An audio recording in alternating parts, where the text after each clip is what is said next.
I'm Keisha with New World Tarot.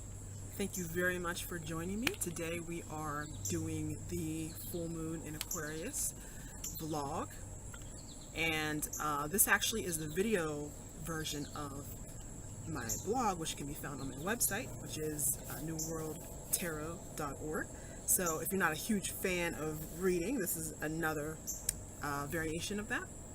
So I know it actually is after the full moon in Aquarius, which was last week.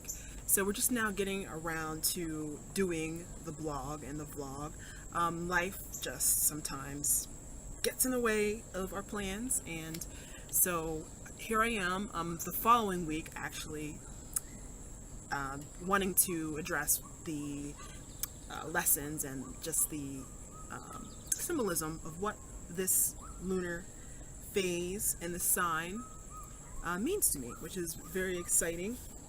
And even though the full moon in Aquarius is past by a few days, it's never too late to really explore the energies that time brings. It has not yet been a full week, so I believe that there's still some energy left in the air for exploration, and really just bringing that aspect into our lives. Okay, so let's just dive right in, okay, and get started. So this full moon is actually going to be in the sign of Aquarius, and it to me brings some heavier issues to the fore. Okay, this full moon is also a lunar eclipse, which to me adds even more emotional, a little more oomph, a little more emotional energy to it. So let's just talk about it a little bit. So the full moon is a powerful phase of the moon. This is the moon's most famous phase, the one most associated with power and magic. And the full moon is the fullest, most glorious climax of the waxing moon. And the waxing moon is, of course, the half of the moon cycle that causes the moon to grow from darkness to just this pregnant, majestic fullness and brightness. And this is the time that is best for working with our most powerful and darkest energies, often referred to as shadow work. You may have heard that term. And to me, shadow work is all about the big trifecta. It's about working with the energies of atonement, of forgiveness, and then capping it all with a nice icing of gratitude, okay? Just to add a little sweetness to what can be a bitter pill to really swallow, but a bitter but necessary pill. Okay, so the full moon appears in a different sign every month. And last week, on July 28th, the full moon moved into the sign of Aquarius. So now Aquarius is, to me, the sign of humanity. More than any other sign of the zodiac, it is all about the universality, the ideas, the progression, and sometimes the lack of progression of the human race. Aquarians, the people born under this sign, are often considered some of the friendliest people you will ever know, and I definitely can attest to that. I know a few, but that's actually a superficial view. On a much deeper level, Aquarians tend to be the thought leaders of society. Astrologically, they tend to be the ones that are so bothered by society's current ills that they actually devise solutions to such problems. And that's not to say that all people, anyone, can have this natural ability, but astrologically, Aquarians are the ones that are most noted for this. Okay, so Aquarians naturally just come up with ideas and thoughts and ideals that the rest of society adopts and just fashions into policies and laws and culture. Now, we can easily see the light side of Aquarian thought, like laws of liberty, inventions of genius, like greater acceptance of others, scientific breakthroughs, and humanitarian policies, okay?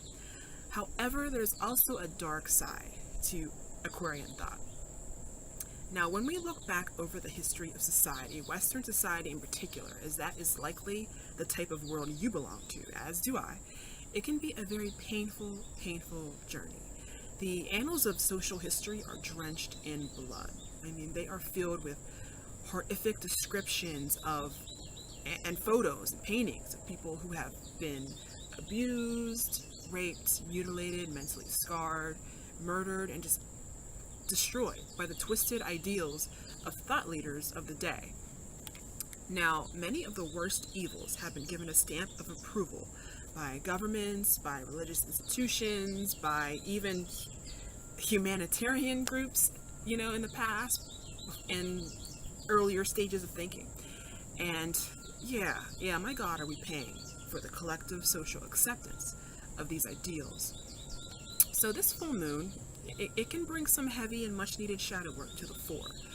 Because on this full moon, we're going to talk about the subjects of atonement, forgiveness, and also gratitude on the social landscape of civilization and the progressive journey of mankind. Okay, so yeah, this gets real deep, and there's no returning back now. But that's okay, we're going to move forward, and I feel like this is something that we need to really talk about. So when we look at the social and civil history of the world, and we encounter things like war, genocide, slavery, concentration camps, forced removal, government-sanctioned injustice, we have to face the fact that these things existed and became woven into the fabric of our story because someone envisioned these things. And someone thought that they were good ideas to fix perceived problems. Furthermore, others, society, either agreed or just allowed these things to happen. So in this regard, active agreement on one hand and passive acceptance on the other are not quite the same thing, but yet they can have the exact same result. So now many of us, millions, billions of us, live with a secret.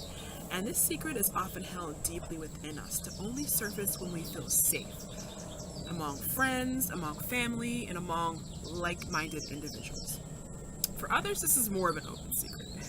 And this secret is living with the pain and trauma of being a member of a society that you felt has harmed you, wronged you, or violated you or your family or your community in the past.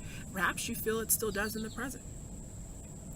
And though I feel the pain will likely be most intense when you feel it has been done to you or your family, it certainly can be felt indirectly, especially if you are very compassionate, very sensitive, or highly empathic to the feelings and suffering of others.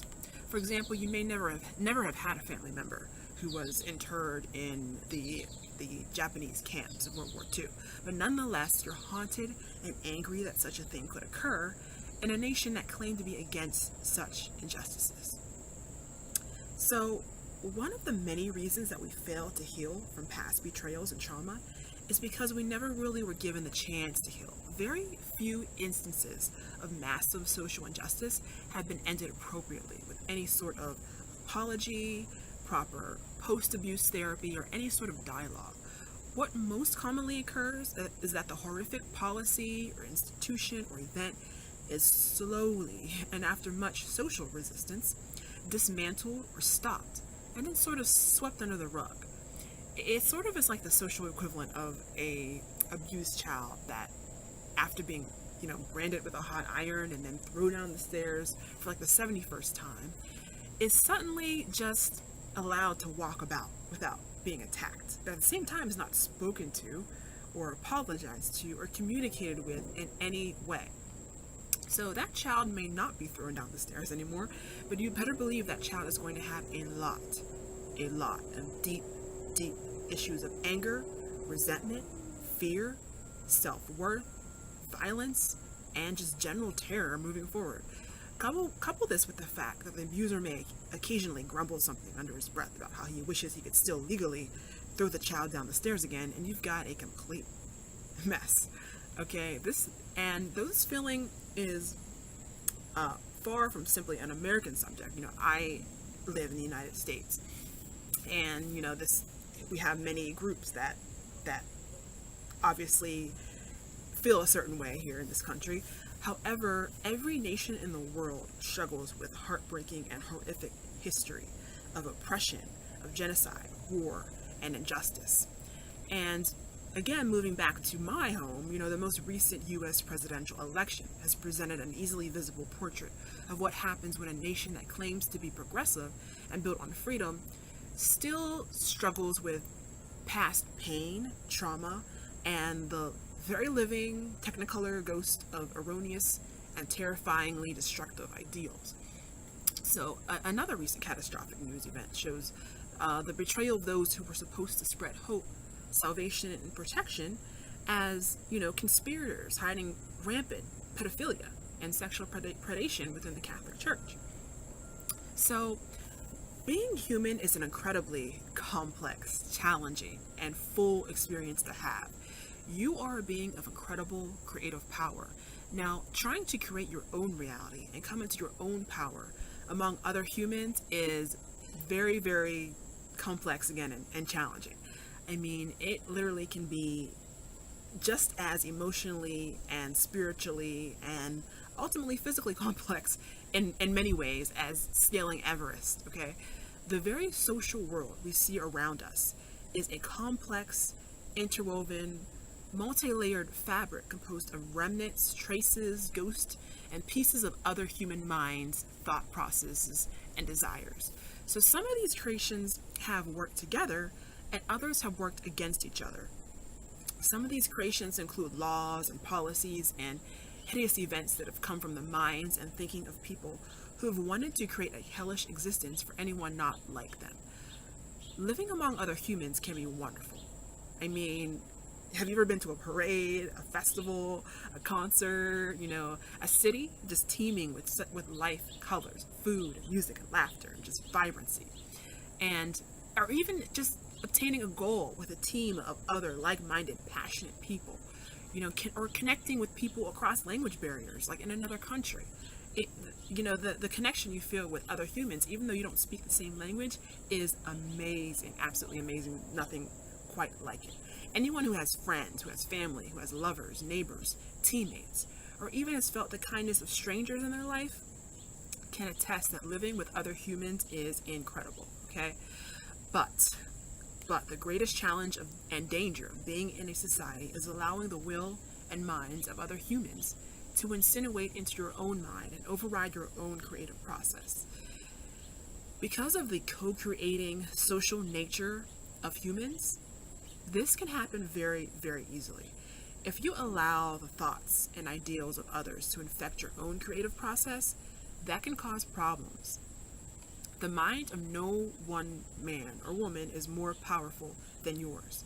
When someone envisions and attempts to bring about a society that is dystopian to you, what they are essentially doing is trying to sabotage your creative process and force you to adhere to theirs, despite the fact that your power of creation is just as powerful as theirs. So why is it so difficult to stand up against social movement that could be moving you in a terrible direction? For example, sure, it is easy to say to a man in a concentration camp, don't let these people make you a prisoner. You are greater than them, or your mind is just as powerful. However, it's a totally different thing for him to just create freedom for himself. Why is that? So, terrible injustices that were allowed to become legal or cultural did so because the collective conscious of the prevailing society allowed them to. The collective conscious refers to the combined mental creation and acceptance of a group of people, be it a village, a tribe, a city, a nation, or a group of nations. So this is the mental creation of one or a few that has been accepted and strengthened by many who desire to share in that reality. When many come together to create something, it has so much more power than when created by one man. Like as in prayer, when many gather in agreement, greater power forms. So, in other words, it took a few thought leaders to come up with an idea and then push it into society. None of their ideas, be it genocide, slavery, forced removal, or marriage restrictions, none of those ideals could be put into place without the conscious approval of many members of society. And even when it became clear that these abominations of cruelty and injustice were evil, they often still existed for many years. Why? Again, because the collective conscious allowed it to. The most important thing to remember is no matter what another human or humans have done to your body, no matter how much physical power they may appear to have over you, they are not more powerful than you. In fact, I believe that is what drives all injustice at the root. The truth that no matter how badly someone may want to overcome another person. The deep truth that on a spiritual level, all humans know in the back of their mind, even the ones doing great harm, you can't truly overcome another human. You can destroy a person, but there's always something untouchable about a person that always gets away, no matter how hard you try. So, and I really believe that this haunting feeling is what causes people to just want to come after others again and again and again. They're just still trying to destroy people that they have physically destroyed, but still were not able to destroy in their mind. So how can we begin to really heal from these complicated webs of pain and trauma that are buried within us? Okay, so let's go through our trifecta and let's talk about it. So the first aspect of, to me, full moon shadow work is atonement. So when I think of atonement, I think about the reversal of erroneous direction. Just like how the full moon marks a change in direction from waxing to waning moon, we should mark this point as a change in direction away from the corrosive anger and resentment that is harming us and towards more power, strength, and healing. So how can we do this? Let's start from the most powerful point and trickle downwards, like a waterfall cascading from the peak of a mountain. So in other words, let's start inside with our spirit and our mind and move our way out into the community and the world. So number 1, be joyous, joyful, victorious, and compassionate. So I know this may sound bizarre and even impossible given the fact that we just outlined all the terrible and unfair things that the world has laid at our feet. But this is vital. This is the ultimate middle finger to any human, past, present, or future, who has declared you worthless, who has declared you less than human, who has declared you powerless and not worthy of love, dignity, or respect. At the end of the day, all injustice has one aim: to strip other people of their dignity, their divinity, and their creative power, and replace it with the will and creation of another human, that of poverty, illness, and jealousy of the oppressor. If you hold on to those creations as part of your world, as part of your creation, when you don't really want them, then the oppressor, often even from the grave, has trained you to be complicit in your own oppression. The most wise and ancient teachings tell us that the only way to be truly free, the best revenge, if you will, is not to want any revenge at all. There is no greater freedom, no greater way of throwing unwanted control back into the face of an oppressor than to have joy. Because you are divine and loved and worthy, all right? To be victorious in life, to achieve, to overcome, to live a life that you love, and to be compassionate, to show them the mercy and understanding that they failed to show you. Okay, so let me put it another way. If people have tried to steal your joy, have joy and flaunt it. If people have tried to force you into poverty, refuse it and be successful. If people have tried to train you to resent and be jealous of them, release your resentment and show them compassion. I'm not saying this is easy to do, not at all. It may be the damn hardest thing you will ever do, and it may take your entire life to learn how to do it, depending on the amount of pain you have. You may take 1 step forward and 3 steps back at first, but it is so worth the effort. Get help if you need to. Read books on how to heal pain and trauma. Connect with others, because I assure you, you are not alone. Never, never alone. Most importantly, read books on how to change your situation if it is not the reality that you want. Blaming someone for your hardship is relinquishing power to other creators. It's time to take your creative power back. Okay, it is the only way, and it is your divine right. All right, number 2, be an active thought leader. As mentioned earlier, it takes a group of people to shift and declare the state of society's collective conscious.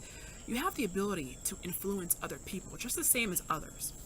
The brighter your light shines, so again, the more joy you have, the more you share with the world, the more love and joy and compassion you spread, and yes, the more victorious and successful you appear to be, okay?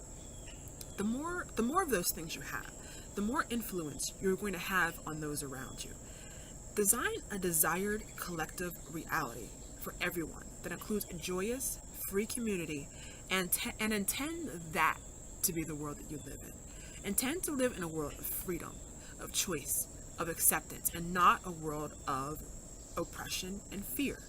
The more you can spread the idea of freedom and acceptance and social progression, directly or indirectly, through example, the more likely you are to contribute to a collective conscious that brings about this reality. And number 3, okay? Ask yourself, what am I passively allowing that does not align with my values? So as stated earlier, so much evil was allowed to be carried out because of an allowance, an acceptance of the collective conscious that allowed it to occur. So think about the historic, systematic wrongs and the horrific, lengthy aftermath. What would have happened if these things were not carried out? Or if they had been recognized for the evil and stopped immediately after they were implemented? How would your life be different? How would society be different? So ask yourself, what am I allowing to occur in my society, in my world, that I am ashamed of? What am I allowing that doesn't sit with my conscious? What am I allowing that could have years and years of trauma and repercussion? Once you identify these things, ask yourself how you feel about them. This could be something that can help you to connect and understand those that came before you. For example, you may be allowing something to occur by monetarily supporting a company or a product that you know is connected to social injustice. You don't agree with that social injustice. In fact, it disgusts you, but you are supporting that company because you really like their product and it makes your life more convenient. Many people in the past were a lot like you.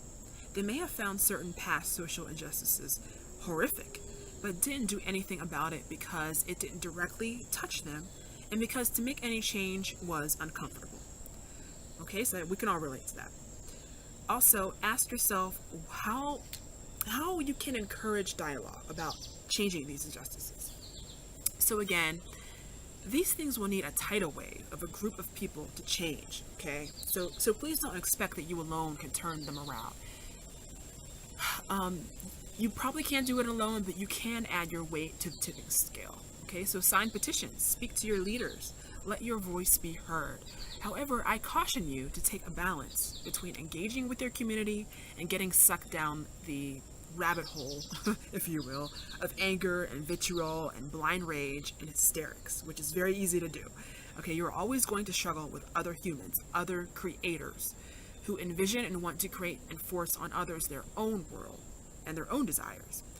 That basically raises them as gods over other human beings, okay? I get it. We all understand that, and we should speak our mind. However, please do your part, to throw your weight onto the opposite scale that is champions compassion and freedom, but always disengage every day and go back to atonement tip number 1, which was be joyful, victorious, and compassionate. Okay, so the second big trifecta of the full moon is forgiveness. So this is another vital and absolutely necessary aspect of mental and spiritual health when dealing with the human race. Okay, forgiveness. This is one of the absolute hardest things to do, but you have to for your spiritual, mental, and emotional health. Just like your body must eliminate toxins, you must eliminate the hatred, the resentment, and the anger that gets stored within you on a regular basis. This is a powerful, courageous act that transcends your humanity. It is not a weak thing to forgive. It is a weak thing to harbor grudges, to plot, to seek revenge. I believe that a lot of social injustice actually stems from stored resentment. In the backgrounds of those most devoted to erecting institutions of hurt and murder, I feel lies a wrong, real or perceived, okay, that has been festering for years. And the result is a social group has become the stand-in for an individual or individuals that have done that person wrong. Okay, so again, we can see directly how harboring resentment can harm yourself and harm society. So this full moon, as in every full moon, I want you to purge. I want you to pick a quiet time, light a candle or lantern, and really let your heart out. Just write it down. Everyone that's wronged you, what they did, how they did it, how it made you feel. This is the time to really let your dark side out. It has to come out so that you can release it and move on. No one else will see this, let the dark out, and then let the light in. Okay, now of course this can be a list of individuals, but this is the full moon in Aquarius. Okay, so I want you to also feel into your relationships with humanity and civilization and society in general. Do you feel hurt?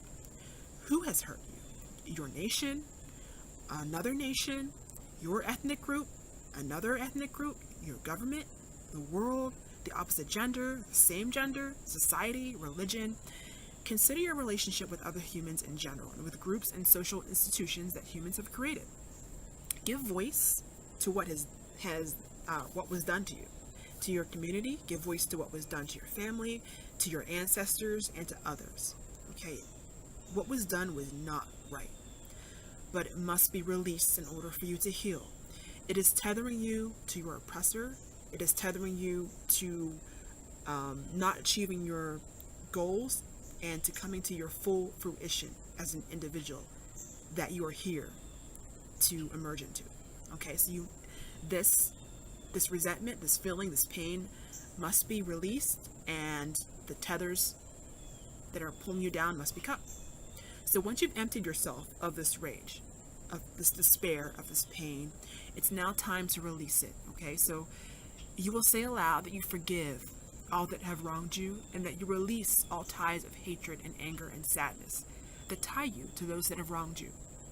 Okay, I have a wonderfully cathartic fire and water full moon forgiveness ritual on my website. So you can head over to newworldtarot.org, and actually the link will be here in this video at the bottom, and you can use that ritual exactly as it is. And of course you can also cater it to your own purposes. You can make it shorter, you can make it longer, you can make it entirely digital. Okay, so instead of actually, burning your list, okay, you can actually make it digital and choose to trash it, okay, if you don't want to do anything physical. Okay, and the third and final aspect of our full moon, okay, we're almost there, is gratitude. Okay, so we made it through the darkest of the dark, all right? We made it through the heavy subjects of atonement and forgiveness. Now it's time to dance again, okay? This is where we celebrate and dance in the light and illumination of the full moon. Despite all the pain, despite all the trauma and wrongdoing, you're still here, okay? You still have life. You are still divine. You are still blessed. You're still beautiful. And you are here to create wonderful change, to love. And it is now time to celebrate the amazingness that is you. Okay, so the human story is a story of trauma and pain, yes, but it's also a story of upward mobility, of light, of transcendence, and of victory. This is the reason we have children. Okay, we would not have children if we believed that it was all doom and gloom. Okay, we have children to carry on the hope, and because we also believe that there is enough good in this world that it is safe for them to be here. Okay, so in our children, we see all the possibilities and promise we see, in their faces every day. So humanity certainly has a dark side, but its light eclipses all. The spirit is alive and well in mankind and will not be denied. The same trip through the history books that fills us with despair also fills us with hope, with pride, and an uncanny sense of amazement. Our ingenuity, our compassion, our intellectual curiosity, our imagination, and our conscience. That voice that just won't be silenced, that tells us what's right and keeps producing amazing acts of selflessness and sacrifice, that flies in the face of nature. Okay, these things are also a part of humanity. These things are also very human, and have created some amazing and world-changing ideals and thoughts. We have had some amazing, chill-inducing times of evolution and transcendence in our short history. So for this section, I want you to make a list of 5 to 10 things that you love about humanity and being human, being that your country, be that your community, your mind, or being part of the world in the 21st century. Really search deep. Let's hear it for all the laws, and policies that protect you, that protect your family. Let's hear it for the ever-increasing amount of humans around the world that want to make a stand for a more peaceful and safe world. The world of philanthropy and humanitarian causes is growing. The universal discussion for how to improve our world is becoming louder. This is not just wishful thinking, this is fact. The human race is evolving, and as the world gets smaller and the speed of information increases, yes, some fights may break out, but people also get to know each other better, okay?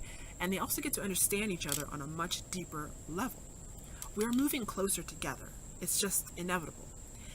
All right, you live in a wonder-filled and fortunate time, and you best believe you benefit from some expansive and world-changing ideas brought about by some Aquarian visionaries. It could be the very computer that you are reading or watching this on. Thank the thought leaders that envision a computer in every home. It could be that you are always no more than 2 steps from an endless supply of clean running water or coffee. And thank the thought leaders that envision clean water piped into every home, coffee, around the corner. All right. So, and what about music? Do you know that, how incredible it is that you can listen to music whenever and wherever you want? There was a time when only kings had that ability. So in short, because of the advancement of mankind, even if you don't think you have everything, you have anything at all, you probably still live like a god compared to someone. And still you live like a god compared to generations that came before you. So recognize the truth of that and just be grateful. So in a journal or word processor, just make a list of 5 to 10 aspects of humanity or society that you are grateful for, and really spend a moment being grateful for it. It's not all doom and gloom, okay? Humankind has tremendous gifts to offer, and I believe it will only get better from here as we learn to truly discover and embrace our spiritual selves and really continue to grow up. Okay, so in our last few minutes of this vlog, we're going to take some time to pull a card. Okay, so last but finally not least, we are going to do an oracle card draw, okay, just to kind of summarize and bring all of the things that we spoke about together. And the purpose of this is just to get some guidance from spirit, from our higher selves, as to how we can best take action, or actually not take action, actually what we can surrender in order to move closer to atonement and forgiveness, okay, and just being more grateful. All right, this full moon in Aquarius. And I am pulling from the wonderful deck by Dr. Judith Orloff called The Power of Surrender cards. Okay, a wonderful deck. I love this deck. And it is great for the energies of the full moon, which is, again, all about surrendering those things that are holding us down, holding us back, that we battle with, that keep us up crying at night. It's about when you've done everything that you can with directive, masculine, go-getter energy, it is now time to let it go. And just give it to the universe, give it to spirit. You've done what you can with your earthly self, and now it's time to release it. And release, again, is all a part of full moon energy, with forgiveness and atonement and just letting go of those things that are slowly killing you inside. Okay, so we're going to do a little shuffle here and draw a card. All right, and yes, gorgeous deck backs. Absolutely love this. This will be an ongoing full moon draw, and beautiful silver gilding. I can't recommend these cards enough. Like, beautiful, wonderful magic. Okay, so just going to give that a little, and I like to knock on my cards before I shuffle and draw, just ritualistic. I like the ritual of knocking on the deck a certain amount of times. It wakes me up, gets me paying attention, and also gets spirit's attention. Though of course, spirit is everything. So there's nothing that it cannot know. It is omnipotent and omnipresent. But I like the ritual. It just seems to cause me to pay more attention to the advice that's going to come through. All right, just just thinking about what we can surrender and give up this full moon in Aquarius, okay, to realign and improve our relationship with humanity and with civilization in general. All right. Okay, so we're going to do that. Like that apart. And this is why I love Oracle cards. I love the tarot. Surrender, defensiveness. All right, surrender, defensiveness. Okay, and that is point on for what we just spoke about. So I'm going to read the actual description to you. Surrender, defensiveness. Defensiveness is a sign of weakness. To communicate in a more empowered way, stay centered and hear someone out. Then offer a clear, non-defensive response. I'm going to read that again. Defensiveness is a sign of weakness. To communicate in a more empowered way, stay centered and hear someone out. Then offer a clear, non-defensive response. And you can see the picture here of this gorgeous Japanese warrioress. All right, so she is definitely here, ready for battle. Beautiful, beautiful photo. And again, so the point is to surrender our defensiveness, okay, towards what the world, towards what humanity has done. And and a lot of us are carrying around, again, so much trauma and pain, but it's time now to give up that guard that you've hurt me, so I'm going to push back. You know, I have all these chips on my shoulders. I have so many reasons to be angry, and that there is truth in that. But holding on to that again is it's time now to let go. And we want to make a important point to ritualistically release that and start anew. So every full moon, okay, and especially this one. So definitely, yes. So defensiveness, even when you are, you know, someone is coming at you and you need to address something that someone is saying, you are still to do so in a non-defensive way. Okay, so let's try to incorporate that in the next month. Okay, just be aware of how you're coming across. Are you being defensive towards people that, you know, for real have harmed you, or perceptively have harmed you because they belong to a certain group? They may have had nothing to do with the pain that has happened to you, other than they're a part of that tribe. Okay, so just something to really investigate. All right, so I want to thank you so much for joining me this full moon in Aquarius vlog. Okay, so if you would like to get the written transcription of this, you can definitely visit my site, www.newworldtarot.org, and you can check that out, okay, under the Cartomancer's Manifesto, which is a list of my written blogs there, and again, under obviously full moon in Aquarius. Okay, well, thank you so much, and enjoy the rest of your month, and hopefully we will meet up again for the next new moon, which I believe is new moon in Virgo. So that'll be a nice, interesting time to explore those energies. So I love you. Thank you. Be blessed. Be happy. Be at peace. And I will see you really soon. Mwah. Thank you. Goodbye.